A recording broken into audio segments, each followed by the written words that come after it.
Class 11 Chapter 1 The Portrait of a Lady. Questions from textbook solved. Understanding the text. Question 1. The three phases of the author's relationship with his grandmother before Li left else country to study abroad. Answer. The three phases of the author's relationship with his grandmother before he left the country to study abroad are: childhood, when he went to the village school and the grandmother hyped him to set ready and went to school with him. Boyhood, when he went to the city school in a bus. He shared a room with grandmother but she could no longer help him in his studies. Early youth, when he went to the university and was given a room of him own. The common link of friendship was snapped. Question 2. 3 reasons why the author's grandmother was disobedient when M started going to the city school. Answer. The 3 reasons why the author's grandmother was disturbed when he started going to the city school are: she hated Western science and learning, or she was pained to crow that there was no teaching of God and the scriptures there. She was allergic to music. She thought it was not meant for decent people and certain folk. It was the monopoly of prostitutes or beggars. Question 3. 3 ways in which the author's grandmother spent her days after he grew up. Answer. The 3 ways in which the author's grandmother spent her days after he grew up: she eved alore in her room as she had accepted her loan in his kettle. She sat at her spinning wheel reciting prayers in the afternoon. She would feed the sparrows for half an hour. Question 4. The odd ways in which the author's grandmother behaved just before she died. Answer. Just before her death, the author's grandmother refused to talk to them. SNCE she had omitted to pray the previous night while she was singing songs of homecoming and beating the drum. She was not going to waste any more time. She ignored their protests. She lay peacefully in bed praying or telling beads. Question 5. The way in which the sparrows expressed their sorrow when the author's grandmother died. Answer. Thousands of sparrows sat silently surrounding the dead body of the author's grandmother. There was no whooping. The author's mother threw some crumbs of bread to them. They took no notice of them. As soon as the grandmother's corpse was carried off, they flew away quietly. Thus the sparrows expressed their sorrow.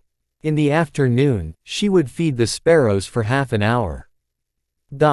B. Talking about the text. Question 1. The author's grandmother was a religious person. What are the different ways in which we come to know this? Answer. The author's grandmother was a deeply religious lady. We come to know this through the different ways of her behavior. She visited the temple every morning and read scriptures. At home she always mumbled a knot at la prayer and kept telling the teads of rosary. She would repeat prayers in a sing-song manner while getting the writer ready for school.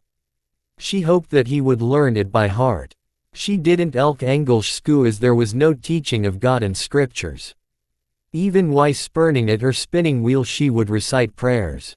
Perhaps it was only once that she forgot to say her prayers. It was on the evening prior to her death when she felt excited while celebrating the arrival of her grandson with songs and beatings of drum. She continued praying ard tellerg beaks of her rosary till her last breath. Question 2. Describe the changing relationship between the author and his grandmother. Did their feelings for each other change? Answer. During his boyhood, the author was completely dependent on his grandmother. She was a part of HSI. The turning point in their friendship came when they went to CTY St. Cuid no Conger accompany him to school as he went their Thai bus. They shared the same room but she could not hate him in his studies. She would ask him what the teachers had taught. She did not believe in the things that were taught at school. She was distressed that there was no teaching about God and the scriptures. She felt offended that Musk was also being taught. She expressed her disapproval silently. After this she rarely talked to him. When he went to university, he was given a room of his own. The common link of friendship was snapped. However, their feelings for each other did not change. They still loved each other deeply. She went to see the author off at the railway station when he was going abroad for higher studies. She showed no emoticon but kissed his forehead silently. The author vowed this as perhaps the last sign of IGN of physical contact between them. When the author returned after FVE years, she received him at the station. She clasped him in her arms. In the Evering she celebrated HS homecoming by singing sorgs and beating an old drum. Question 3. Would you agree that the author's grandmother was a person strong in character? If yes, give instances that show this answer.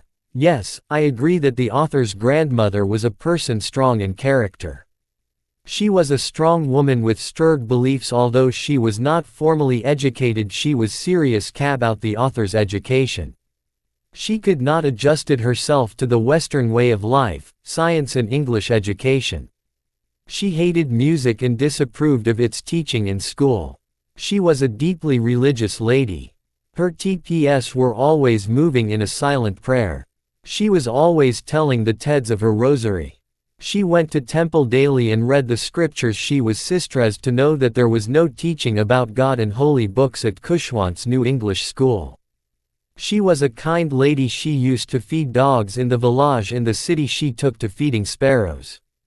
Although old in years and weak in body, she had strength of mind.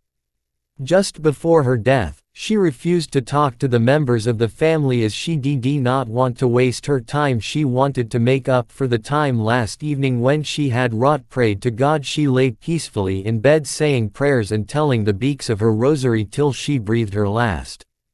Question 4. Have you known someone like the author's grandmother? Do you feel the same sense of loss with regard to someone whom you have loved and lost? Answer. Yes, I have known my grandfather, who loved me deeply and looked after me. He had served in the army before he retired as a colorful 20 years ago. When I was a school gong kick, he was still active and smart. He was fond of walking, jogging and playing outdoor games. He inspired us to get up early in the morning. He believed that a healthy mind lives in a healthy body. He used to give us count physical exercises followed by milk and nourishing food. Then asked us to study for a while before going to school. In the afternoon, he would inquire what we had been taught at the school. He would help us in our home task and supervise our reaching, writing and doing sums. He was gentle but firm. He laid stress on good habits and character building. He passed away where I had gone abroad for higher studies. I miss him a lot. A sense of loss fills me whenever I see his portrait on the wall. But his cheerful looks remind me to take heart and fight the struggle of life. Thinking about language. Question 1. Which language do you think the author and his grandmother used while talking to each other? Answer. The author's grandmother was not much educated. So, I think the author and his grandmother used to talk in their mother tongue, in this case Punjabi. Question 2. Which language do you use to talk to elderly relatives in your family?